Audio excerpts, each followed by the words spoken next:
Hockey ഇന്ത്യക്കെതിരെ പൊട്ടിത്തെറിച്ച് ഒളിമ്പ്യനും junior hockey കോച്ചുമായിരുന്ന PR Sreejesh വിദേശ കോച്ചുമാരോടാണ് ഹോക്കിയുടെ തലപ്പത്തിരിക്കുന്നവർക്ക് താല്പര്യമെന്നും സമൂഹ മാധ്യമത്തിലൂടെ അദ്ദേഹം തുറന്നടിച്ചു.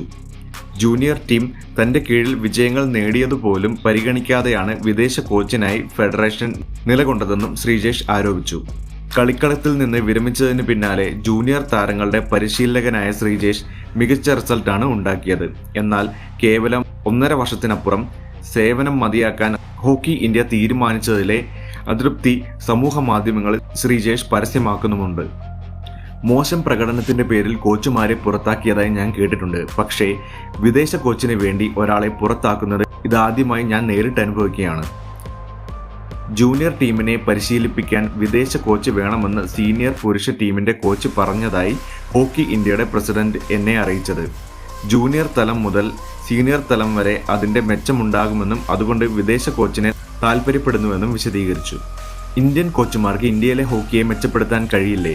2023 മാർച്ച് 7 കായിക മന്ത്രി എന്നോട് പറഞ്ഞത്, ശ്രീജേഷ്, നിങ്ങളെപ്പോലെയുള്ള കോച്ചുമാരെയാണ് 2036 ടീമിനെ കെട്ടിപ്പടുക്കാൻ നമുക്ക് ആവശ്യം എന്നായിരുന്നു. പക്ഷേ ഹോക്കി ഇന്ത്യക്കാരായ പരിശീലകരെക്കാളും വിദേശ കോച്ചുമാരെയാണ് താല്പര്യപ്പെടുന്നത് എന്നായിരുന്നു എക്സിലെ കുറിപ്പിൽ ശ്രീജേഷ് തുറന്നടിച്ചത്.